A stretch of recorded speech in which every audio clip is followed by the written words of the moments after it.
Grandes Doutrinas Bíblicas, capítulo 16, A Queda.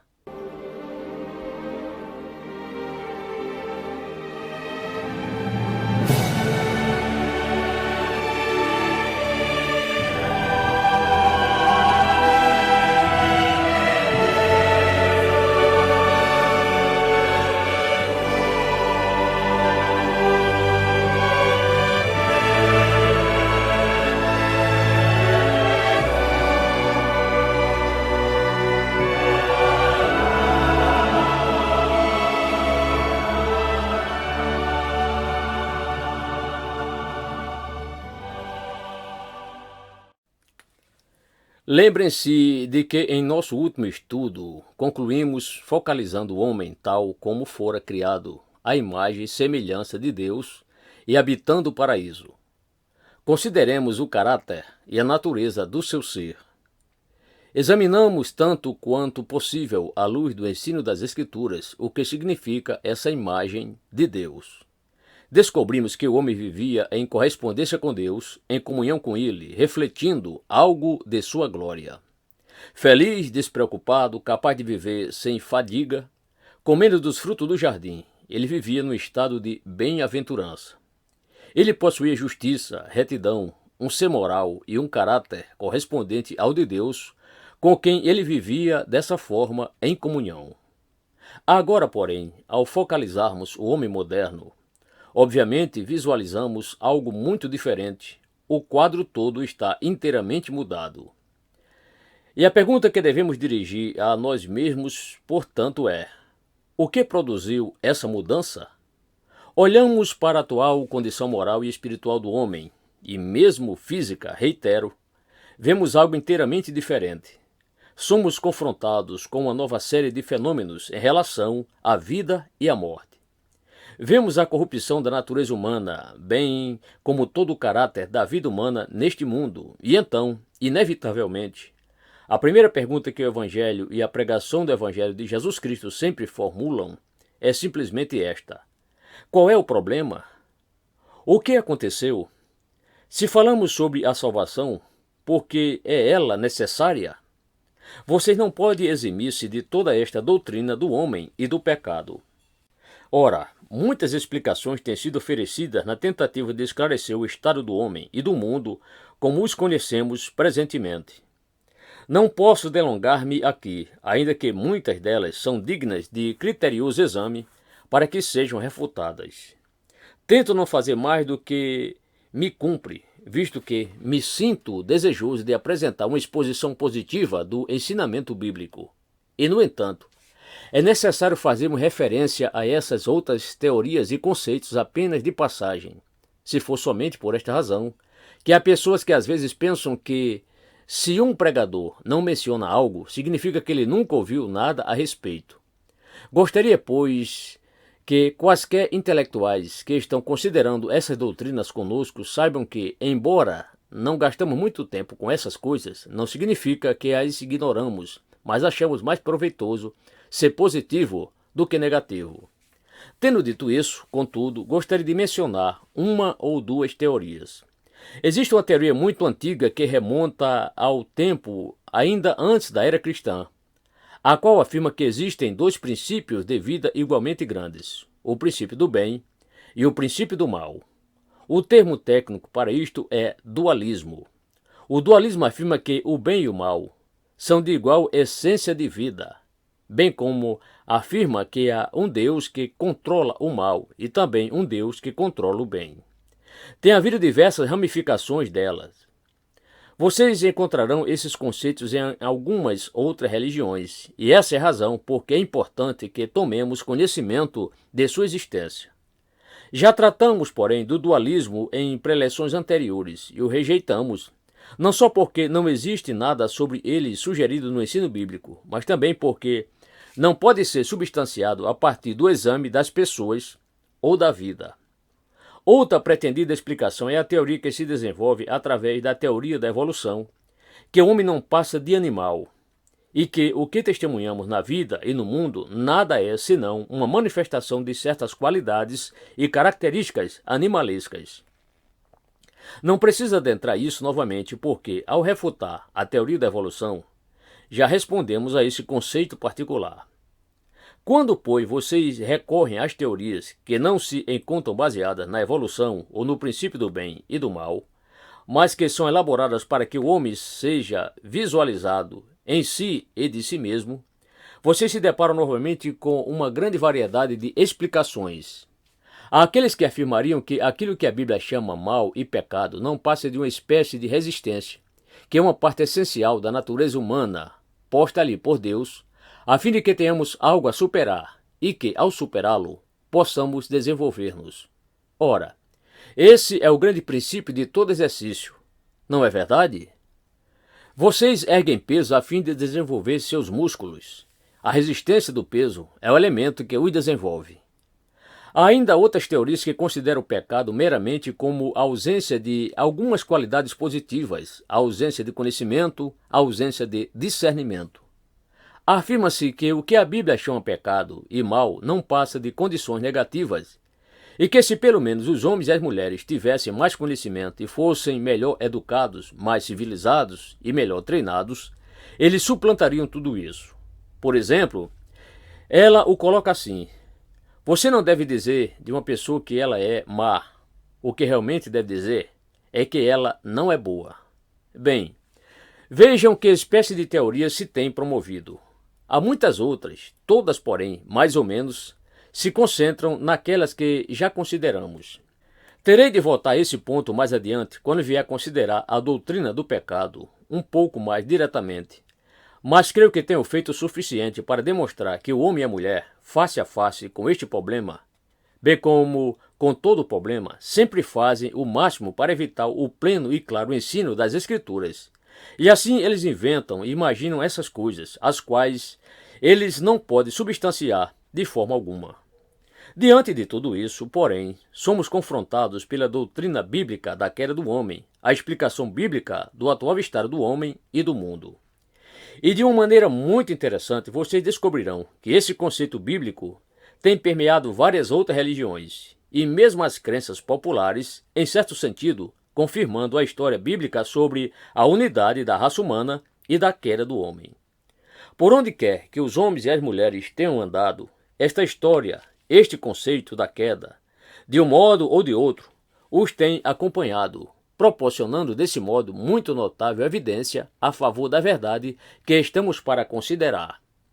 Ora, o relato bíblico da atual condição do homem encontra-se nesse grande capítulo no início da Bíblia, o terceiro capítulo de Gênesis. O que é isso? É ou não é história? O que lemos ali seria fato evidente, simplesmente histórico, ou não?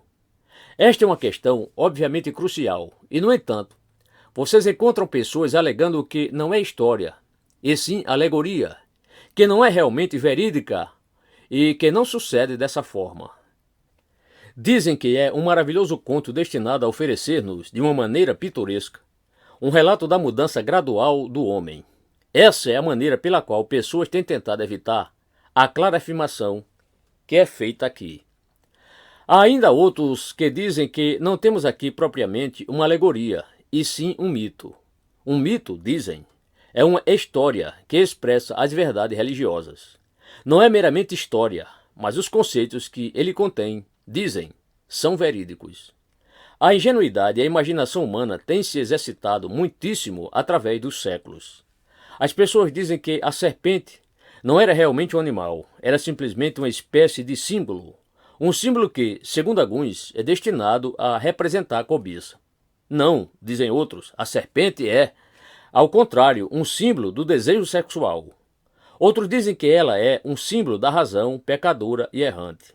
E ainda outros que ela é um símbolo, uma figura a representar o próprio Satanás. Noutras palavras, não creem na serpente literal. Não obstante, mesmo aqueles que aceitam a serpente enfrentam suas dificuldades, digladiam com a questão se de fato a serpente falou ou não. Ora, menciono todas essas dificuldades, essas objeções que se têm formulado, a fim de podermos considerá-las todas juntamente. O que temos a dizer sobre esses problemas? Evidentemente, é indiscutível que todo esse capítulo nos é apresentado como história. Não existe qualquer insinuação, alegoria. Ele se nos oferece como fato evidente, simples, e se vocês começam a dizer que ele não é história, ou que partes dele não são história, logo se verão numa posição totalmente contraditória.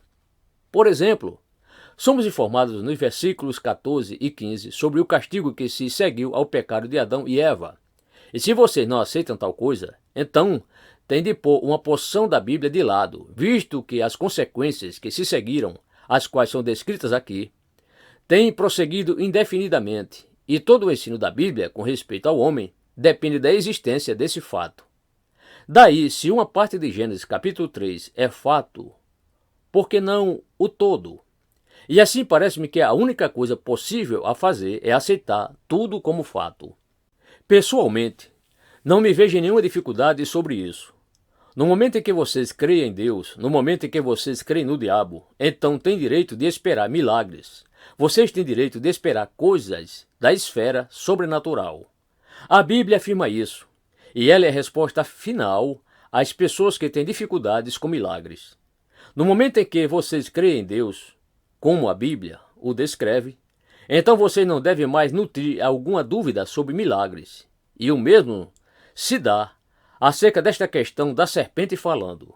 Se vocês creem no diabo como a Bíblia o descreve, então não devem ter qualquer dificuldade em crer que ele tem poder até mesmo para fazer uma serpente falar. E assim, toda esta dificuldade não só contradiz aquilo sobre o que já concordamos, mas, parece-me, é também completamente desnecessária. Além disso, desejo chamar a atenção de vocês para certo número de outros textos escriturísticos que claramente ensinam que o que temos no terceiro capítulo de Gênesis é história literal. Tomem, por exemplo, Jó 31:33. Se, como Adão, encobri as minhas transgressões, ocultando o meu delito no meu seio. Isso apoia a história de Gênesis capítulo 3. Em seguida, tome Oséias 6, verso 7. Na Authorized Version, lê-se assim: Mas eles, como homens, transgrediram o concerto. Mas o consenso geral é, e vocês descobrirão tanto na Revised como na Revised Standard Version, que a leitura deve ser a seguinte: Mas eles, como Adão, têm transgredido o concerto. Temos, porém, um versículo ainda mais importante em 2 Coríntios 11, verso 3, onde o apóstolo escreve: Mas temos que, assim como a serpente enganou Eva com a sua astúcia, assim também sejam de alguma sorte corrompidos vossos sentidos, e se apartem da simplicidade que há em Cristo. Notem bem o que Paulo diz: assim como a serpente enganou Eva. Ele trata Gênesis, capítulo 3, como fato histórico. O apóstolo alega ser divinamente inspirado, e o que ele escreveu era, portanto, isento de erro. Todavia, isso é o que ele diz. E vocês têm ainda outra referência em 1 Timóteo 2, verso 14, onde o apóstolo trata da questão do ensino pela mulher na igreja e coisa desse gênero. Eis o que ele diz: E Adão não foi enganado, mas a mulher, sendo enganada, caiu em transgressão. Noutras palavras, sempre me parece muitíssimo patético quando a pessoa, no interesse de algum suposto conhecimento científico, entende que deve descartar a historicidade de Gênesis, capítulo 3, e dizer que ele não passa de mito ou algo parecido, ou que parte dele são verídicas e parte não são. E então imagina ter resolvido seus problemas. Mas se tal é o seu procedimento, vocês estarão criando tremendos problemas para si próprios. O que vocês fazem com as afirmações de outras partes das Escrituras? Como já vimos, se começam a fazer jogo com o ensino bíblico em qualquer ponto, vocês descobrirão que todo o seu sistema será abalado. E assim, uma vez mais, é preciso dizê-lo, ainda que haja certas coisas que alguém não entenda, todavia, no tocante a mim mesmo, não encontro qualquer dificuldade em aceitar este terceiro capítulo de Gênesis como sendo literal, como sendo história real. Muito bem. Uma vez aceitos os termos, examinemos Gênesis capítulo 3 e vejamos o que ele nos ensina. A primeira coisa é que o mal, o pecado e a tentação vieram de fora, vieram de Satanás, fazendo uso da serpente. A coisa que anseio enfatizar é que não houve nada no próprio homem que teria produzido essa queda no pecado. Não houve nenhuma causa física. Não houve nada de sensual no homem que causasse isso. Essa tentação veio para o homem inteiramente de fora, e ele tinha perfeito livre-arbítrio para decidir o que fazer com ela. Esse é um ponto muitíssimo importante, o qual constitui a própria essência do ensino bíblico. Precisamos desfazer-nos de todos os conceitos que afirmam que foi alguma coisa no corpo, na constituição humana, na carne do homem, alguma forma de desejo natural que tragou o homem. Como vimos, a doutrina católico-romana sobre a imagem de Deus no homem sugere isso de forma muito veemente. Seu conceito é que o homem sempre teve certo tipo de luta, que o aspecto animal do homem, a parte corporal, teve sempre a tendência de puxá-lo para baixo, e que Deus lhe concedeu um dom especial de justiça original, a fim de habilitá-lo a manter sob controle essa outra parte, que tinha sempre a propensão de puxá-lo para baixo. A Bíblia não diz absolutamente nada sobre isso. O homem era perfeitamente equilibrado. Não havia absolutamente nada dentro dele que o pudesse arrastar para baixo. O pecado veio inteiramente de fora, e isso é vital para a nossa doutrina, como veremos ainda repetidas vezes. Quais, pois, foram os passos para a queda? Estou agora simplesmente lembrando-lhes do que nos é dito em Gênesis capítulo 3. A primeira coisa foi que a serpente atacou a mulher, não o homem. Vejo a importância disso em algumas das citações que já lhes apresentei. Não entraremos nisso agora. Voltaremos a elas talvez em outra ocasião. Contudo, a Bíblia o enfatiza, não só neste capítulo, mas noutros lugares. E isto é o que aconteceu. A mulher começou a dar ouvidos às calúnias do diabo contra Deus, e ela começou a ter dúvida da palavra e do amor de Deus. Em seguida, lembro-lhes, ela começou a olhar para aquilo que Deus havia proibido, e havendo observado o fruto e percebido que ele era apetitoso para se comer, começou a desejá-lo e a cobiçá-lo ardentemente. E isso, por sua vez, a levou a um definitivo ato de desobediência. Ela deliberadamente quebrou o mandamento de Deus e fez aquilo que Deus havia dito a ela e a Adão que não fizessem. Então Adão, ao ser-lhe oferecido o fruto, tomou dele e o comeu com ela. Então ambos caíram na transgressão, a mulher primeiro, seguida pelo homem. Então a pergunta que surge é: o que os fez agir assim?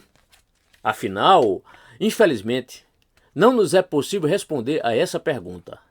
Ninguém foi achado capaz de respondê-la. O melhor que podemos dizer é que a constituição moral do homem, ele ser feito à imagem de Deus e possuir livre-arbítrio, de qualquer forma, reteve a possibilidade de sua desobediência. Mas, além disso, não podemos ir, mesmo como não podemos alcançar qualquer explicação final de como o próprio Satanás originalmente caiu. Notem que a ambição entrou e a ambição assumiu uma forma particular. Desejo para uma curta caminhada para chegar ao conhecimento divino. Ora, eu almejo enfatizar isso, visto que nunca me cansa dizer que o maior problema com a maioria das falsas doutrinas, e especialmente com a maioria das falsas doutrinas sobre a santificação, é que elas estão tentando chegar a algo seguindo por um atalho, e vocês verão que essa foi a causa original da ruína do homem. Deus teve seu plano para Adão e Eva, o qual se constituía no desenvolvimento da comunhão com ele, e finalmente, eles teriam que chegar a essa posição, mas o diabo surgiu em cena e disse: vocês não precisam seguir esse caminho, não precisam empregar tanto tempo nele. Apenas façam o que lhes digo, e vocês estarão lá imediatamente. Um atalho. Os atalhos sempre nos apelam. Temos sempre certo pressentimento de que o caminho de Deus é por demais demorado e por demais laborioso. E vocês descobrirão que a maioria das seitas tem por base a ideia de oferecer-lhes algo através de um método fácil e rápido, sempre muito mais rápido, simples e direto, do que o método bíblico. E o segundo elemento, naturalmente, era este: o diabo. Insinuou dúvidas sobre o amor de Deus. Qual foi o resultado disso? Ora, estou ainda falando não das consequências reais, mas do resultado em suas mentes. Foram levadas à transgressão da lei de Deus e à separação de Deus. Talvez possamos sumariar tudo assim. Foi a recusa por parte de Adão e Eva de submeterem-se à vontade de Deus e de deixar Deus determinar o curso de sua vida. Foi determinação sua estabelecer isso por conta própria. A essência do que aconteceu foi que eles empurraram para um lado o plano de Deus, o propósito de Deus, e o substituíram por seu próprio conceito, seu próprio método. O famoso professor Emil Brunner tem uma análise muito interessante, uma análise psicológica, se vocês o preferirem, do que aconteceu.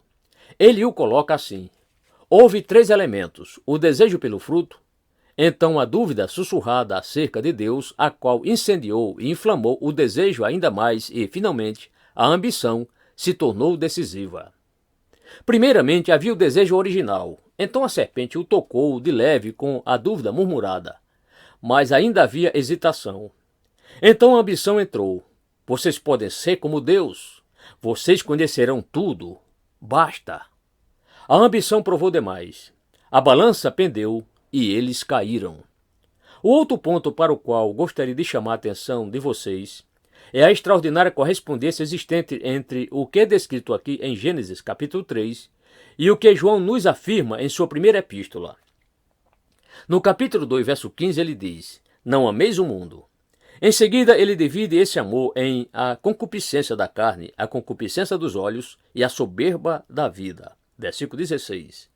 Em Gênesis capítulo 3, há o desejo, e então, vendo que o fruto era bom para ser considerado, a concupiscência dos olhos, em seguida a soberba da vida, a ambição de ser grande, de ser maravilhoso e fenomenal. Os mesmos elementos. Aliás, como já lhes propus, ele reaparece por toda a Bíblia e são desenvolvidos por toda parte.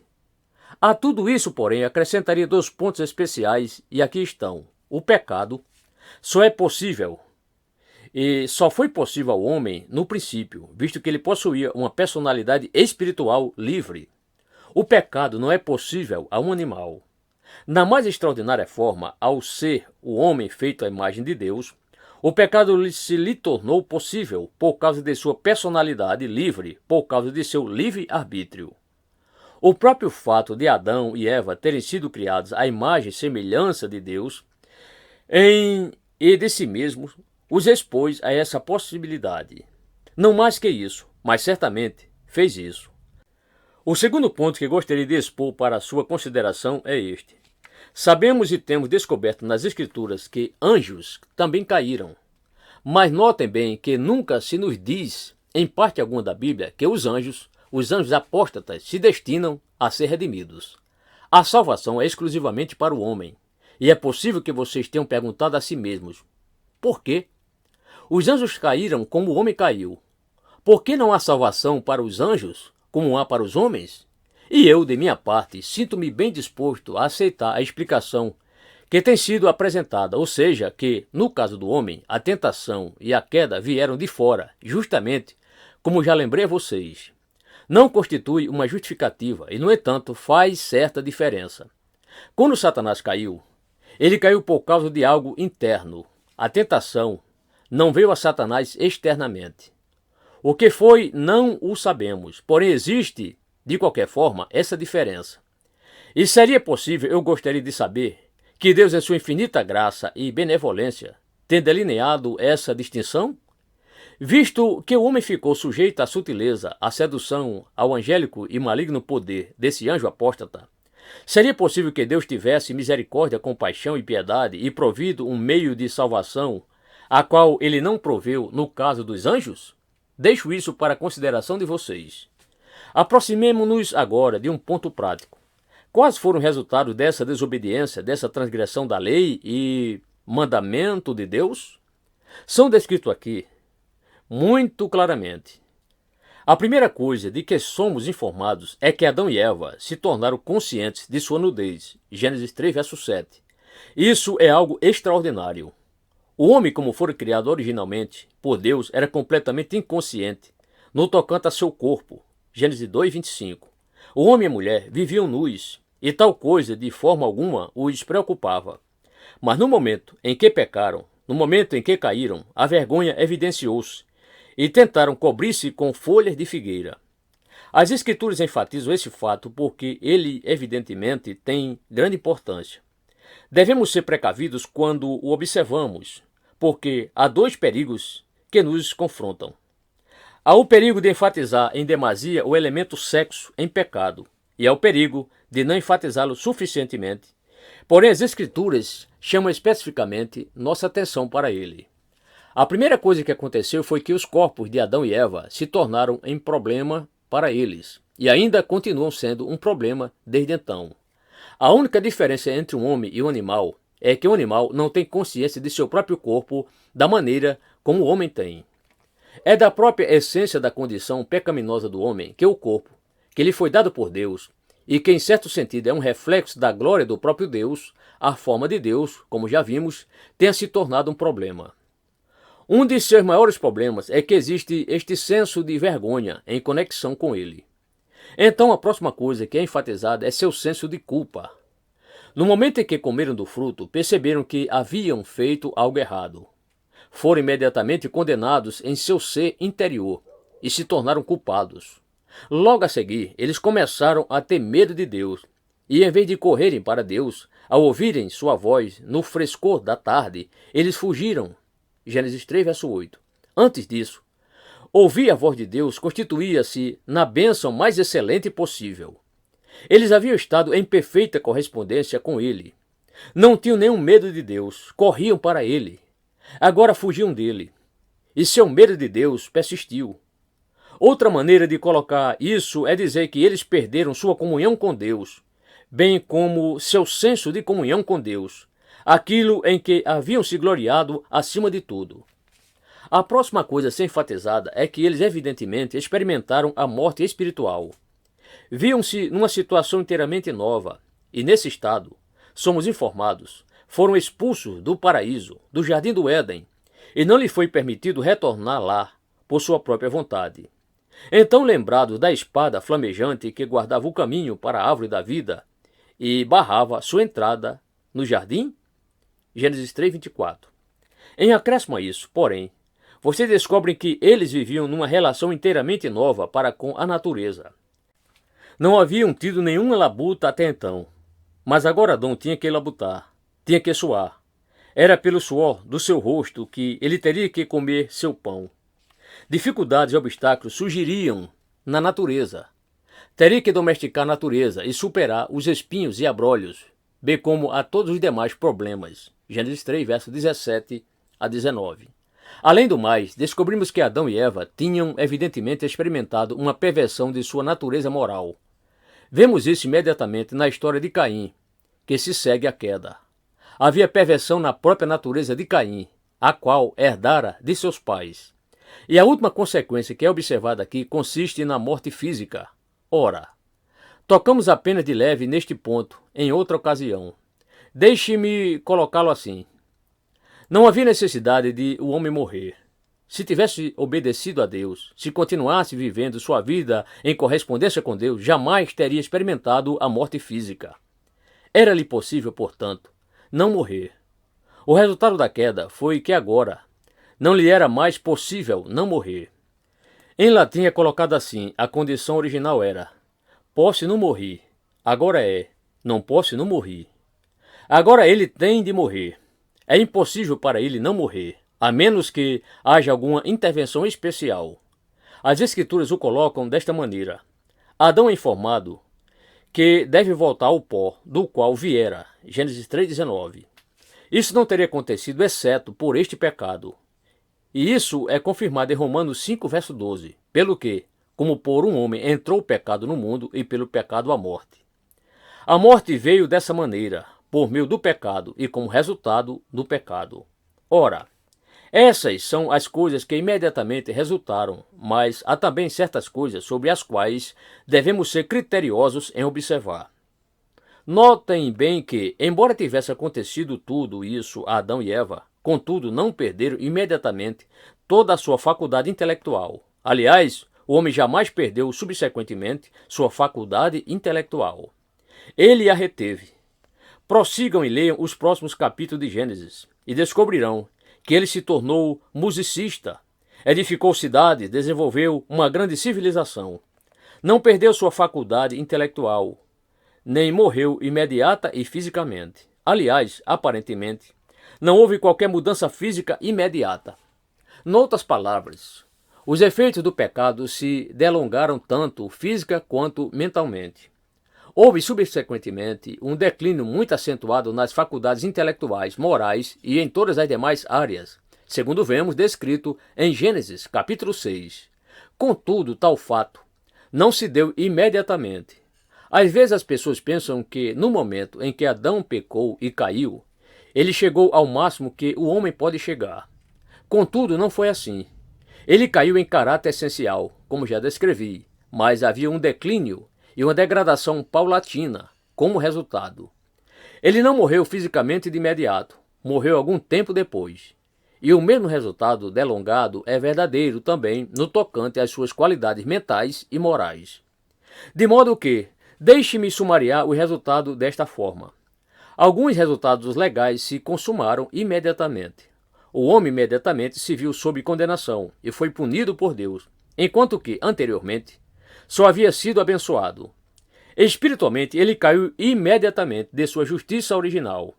Não houve delonga para o segundo.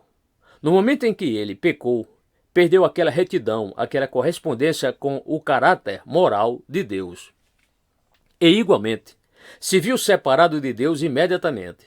Seu medo surgiu, bem como as várias outras coisas das quais já os lembrei. No entanto, as consequências físicas se seguiram mais lentamente. Noutras palavras, estou enfatizando que, quando o homem caiu, ele não cessou de ser homem, não perdeu nenhuma de suas qualidades ou atributos essenciais.